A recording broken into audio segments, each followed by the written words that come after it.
Hi, folks, and welcome back to another edition of Holding Court with Coach Jeff Nelson. I'm J.D. Healy, and this is Coach Jeff Nelson. That's right. I gotta come up with something more clever to start the show off with, but that's what we started off with each time. Had a lot of fun over the weekend. We're going to talk about the fact that we had some Olympians in Johnson Center and great support from them. But let's break down the games first before we get there. First one was Thursday night against UNLV. Expected a battle against them, and it certainly was. But go in and take the first two sets from them. Go in at the intermission. Certainly here in the locker room, coming out, and then it got rougher in the second part of that. Talk a little bit about that. Well, I don't think it got rougher. I think the match stayed. I mean, it was at a high level the whole match. I just think that we made some unfortunate mistakes late in both games 3 and 4. We led in both of them. We're really disappointed. We feel like it's a match we should have won in 3. UNLV is a good team. They stay in it. They're low air. They stay around. So if you don't take care of business, they get you, and they did. And that's credit to them. They did a good job. But really a disappointing match for us. Like I said, we got we got game 1 and 2 and came out in game 3 and grabbed a lead. Came out in game 4 and grabbed a lead and lost one of them by 2 points. And then the 5th game got away early. And it's really hard to recover in the 5th game when you get a few points scored on you early. And so it was really disappointing. You know, there were some great performances. Gosh, we had, I think, 4 career high performances, and it was a great volleyball match. We're just disappointed.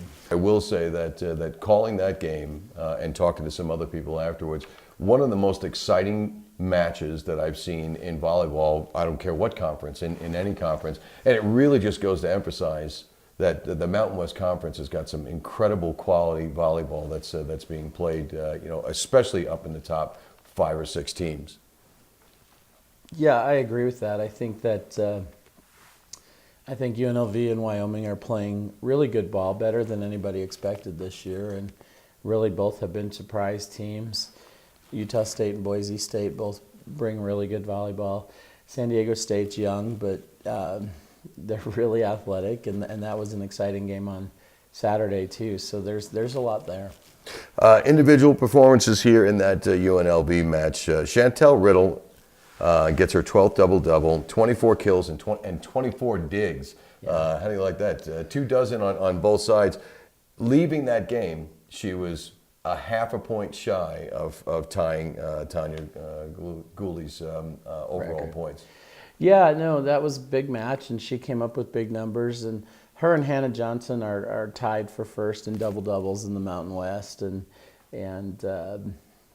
doing a really good job. They both produce every night. And Chantel really was on top of her game. She had another great weekend all the way across the board. And definitely isn't letting everything in life affect her. She's playing some great ball right now and has done nothing but elevate her game the last 3 weeks. And I actually would like to see her get more balls. I'd like to see Hannah go back a little more with the way she's playing right now.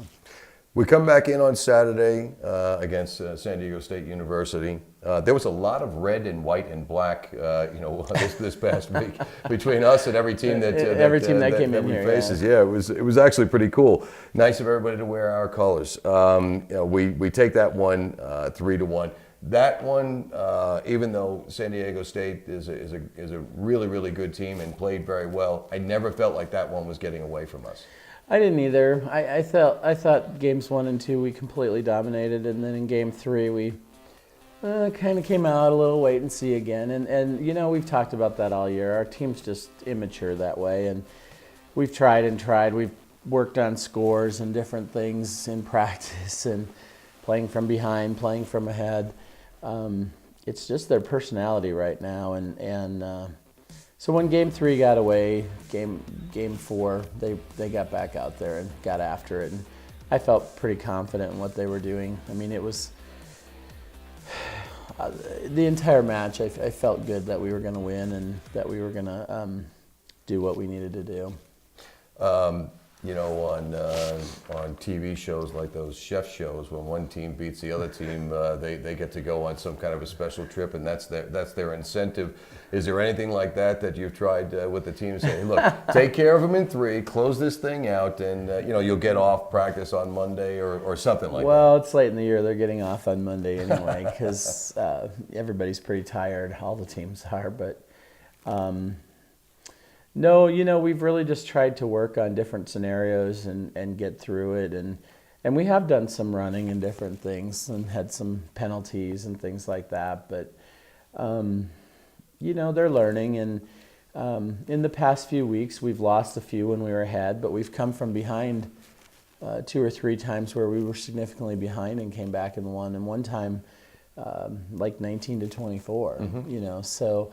I think they're learning, and I think they're improving, and you know, I think it's more about us making better decisions at the key times, and that comes with age, it comes with maturity and experience. Coach, we've got 4 games left. You're 9-5 in the Mountain West Conference. It's pretty tight around that 9-5. You've got Lobos at 9-5, Utah State and Boise State at 8-6. You've got UNLV at 10-3, and Wyoming at 9-4. There's a little clump right in and around there, you know, and Colorado State just with the 1 loss, you know, in conference. You'll go and play Wyoming on Thursday. That's one of the they're 9-4. That's going to be a tough match. And do you see this as a must-win? Absolutely. I think that you know, going out with what our goals are and where we want to finish and stuff, it is a must-win. Good team, though, well coached, and their middles are outstanding. And we've got to serve tougher to prevent them from getting the ball. That's a big key for us with that team, is really getting after our service game. Solid RPI game here, too. It is. It absolutely is. And they've done a good job. They've had some nice win streaks this year, and it's a RPI game that would improve our standing on the national scene. But you know, right now it's really about playing well, going out, and I think we will. I thought we played well this weekend. I don't think we didn't play well. I just think we let one get away from us to a really good team. But I think they're looking forward to this weekend. I think we've had it on our radar for a long time, and I think the first time we played these teams, Hannah was hurt. She played, but at times we weren't even letting her jump, and it hurt us down the stretch, particularly with Wyoming. We lost 2 2-point games, and so I do think there's definitely a little bit of fuel there as well to do well, not just because of where we sit or anything. We just want to go up there and play well and show them what they didn't see the first time. Awesome. Saturday, it's a 1 o'clock game, Colorado State. So will you travel straight from Wyoming to Colorado, or do you come home first? And then... Oh, no, we go straight to Colorado. They're only about an hour and a half apart. So, yeah, no, we'll head over to State on Friday, practice over there, play Saturday, and be back here Saturday night. So those are 2 monster games. When you come back, you will come back for a little bit before flying out to Fresno State. Yeah, no, we don't play. We won't head out to Fresno till Thursday evening probably. Hey, listen, the Lobos can tell when you're watching. They feel your power come through. You know, if you want to make the trip, they'd be happy to have you out in Wyoming and then Colorado State. They're only an hour and a half apart, so go out to Laramie and then head on out to Colorado State campus and watch the games. But if you can't, go to golobos.com. You'll see the links on there to watch these games live. And I mean it. The team knows when you're watching. They feel it. You know, show your support. Watch the Lobos this week. There'll be one more game that'll be on the road. We'll have a show in between that. And then we expect to see everybody here on Tuesday, November 25th at 7 p.m. for the regular season closeout against Air Force. A lot of volleyball between now and then. Keep watching. Until then, that's going to do it for another edition of Holding Court with Coach Jeff Nelson.